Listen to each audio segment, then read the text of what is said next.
Coming your way, here are 10 everyday symbols and icons with a past and history that will blow. Number 10. The ampersand.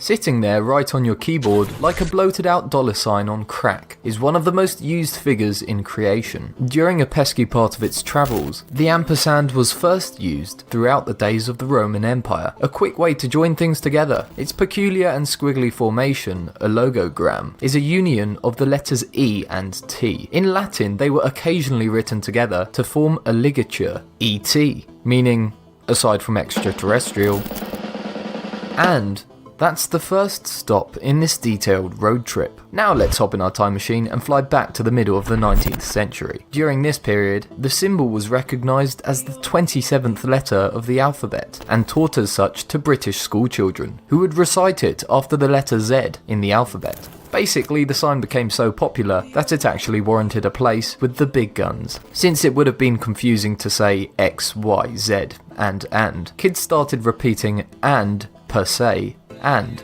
in fast, slurred toddler gibberish. It ended up sounding as ampersand. Then, in 1837, the term officially entered common usage and the dictionary. Number 9. Caduceus.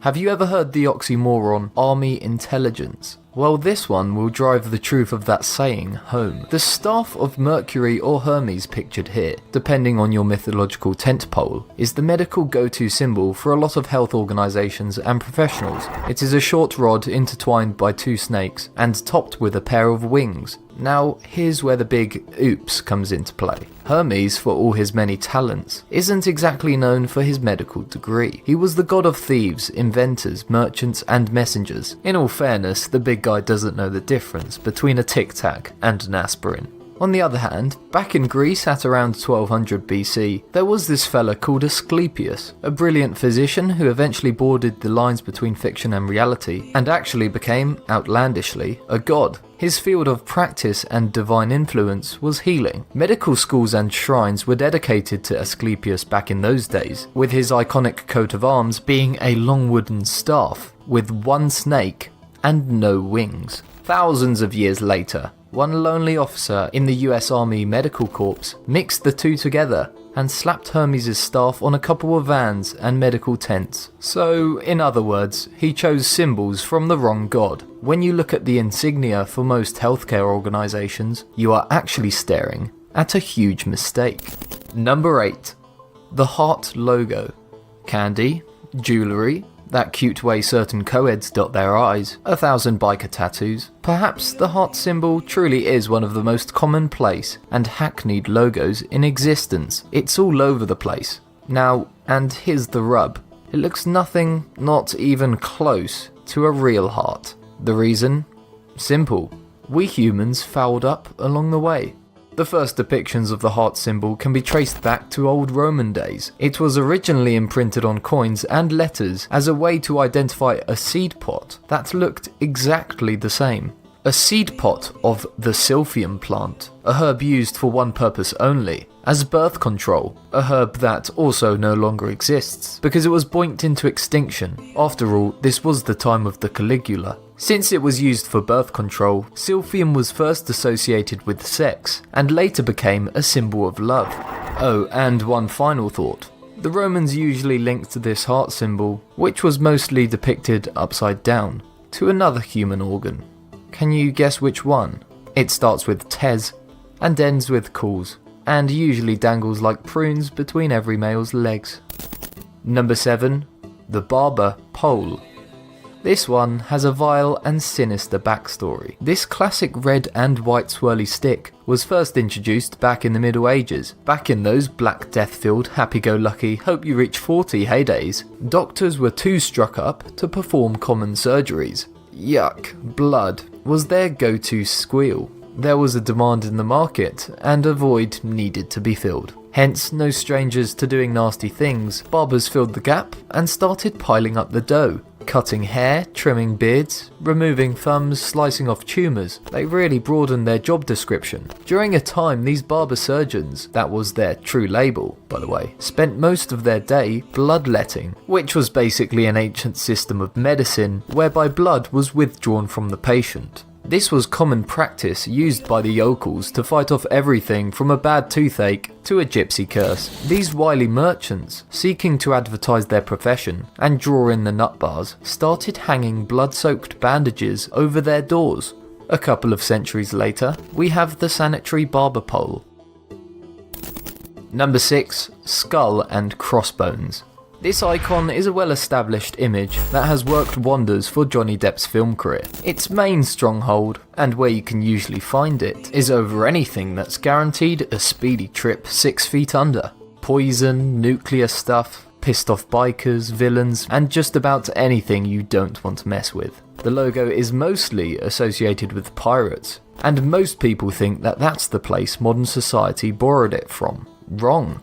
Most pirate flags were personal designs. No two were identical. They were brands used to strike terror into ships. Each one represented one crew and one crew only. Blackbeard and Henry Morgan sailed under different seals and took glory and booty under that seal. They forged a legend under their flag. On the other hand, the skull and crossbones actually first came into law during the golden age of piracy in the Bahamas. Its creator was the feared buccaneer Calico Jack. The man, it was rumoured, was inspired while walking through the streets of Nassau and stumbling drunk on the gates of the region's cemetery. On the main arch, as a universal sign used all throughout the world in yonder times, a skull and crossbones, a practice that had begun with the Spaniards back in the Dark Ages to label burial grounds. So essentially, it originated as a memento mori on tombstones. Number 5. Yin and Yang. This is an ancient symbol first used during the better part of 400 BC and was discussed by Zhao Yan in Taoist philosophy and the school of naturalists. The symbol, that has mostly stayed true to its original meaning, has existed in Chinese literature for the better part of the country's millennial history. This logo basically describes how two opposite contrary forces may actually benefit from each other and, ultimately, become attracted by their negative spaces. In the end, one cannot exist without the other. According to legend, the symbol was an artistic representation of sunlight, playing over mountains and valleys. Yin, this black section, meaning the shady place or north slope, while Yang, the white section, translates into the sunny place or the south pole. Number 4. Fleur de lis. This emblematic and mostly French symbol became a mainstream and ubiquitous decorative design for royalty. In a way, it became one of the first logos and brands of the modern time. The fleur de lis, or flower of lily, graced countless European coats of arms, and like a wildfire fad, the rad design crossed borders and invaded countries. Italians, Spaniards, English, Russians, Bosnians, Canadians, every high society had a fleur de lis stamped onto something. There have been countless hypotheses as to where the design originally sprouted from. For example, the Gates of Ishtar in Babylonia, or manuscripts from the 14th century. However, the most common belief is that it is a stylish wild lily, a flower that was mostly associated with the goddess Juno, a figure venerated by the Romans as the queen of gods and the wife of Juno. I saved the best for last, but first, I have a quick challenge that takes only 5 seconds to complete. If you can leave a like and subscribe within the next 5 seconds, you'll get 10 years of amazing luck. Just try it. Of Juniper. Number 3. OK. The I'm alright signal, which in some countries will get you barred from the pub, is actually a sacred emblem in Buddhism and Hinduism. The hand gesture, which in many cases can also be translated into text or pictures, signifies Mitaka Mudra, which translates into mudra of discussion. It's a way for practitioners to hail their faith and transmit their inclination of spreading the teachings of Lord Buddha. In other words, it's essentially the exotic and Buddhist equivalent of crossing yourself in the name of Jesus. Number 2.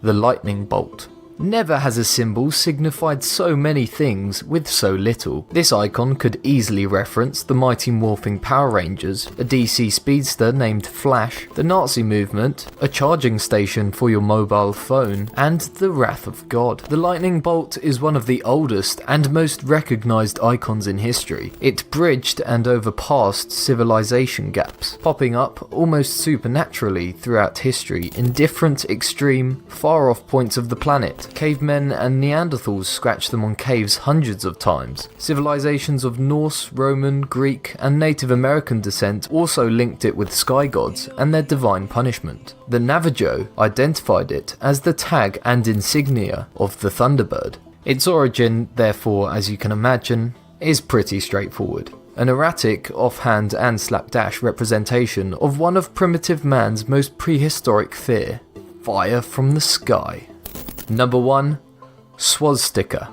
Never has a symbol been hated more than the swastika. An ancient icon, stolen and plundered by a moustached madman. Nowadays you can't look at the swastika without feeling the need to kick some Nazi sobs straight in the balls. It has become a beacon of cruelty, dehumanization, and absolute holds no bar evil. Sadly, in this venerable symbol's defense, this is something vogue and avant-garde. This is something completely new. Up until the Nazis got hold of it in the 30s, the swastika, also known as the Gambadian cross, was one of the holiest symbols in the world. It has been featured in Buddhism, Hinduism. Every ancient civilization and society exploited its patterns for everything from road maps to interior design. Old laundries in Ireland, breweries, and even the Finnish and Latvian Air Force supported it. The oldest depiction, and where many believe it originally zigzagged from, was way back in India when men were first abandoning being nomads and started to get organized. The polytheists' religion, Hinduism, employed it as a sign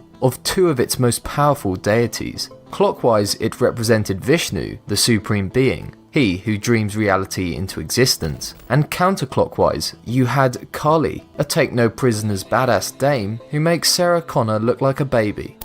So that's it, 10 symbols and icons that can be found everywhere, and they're seriously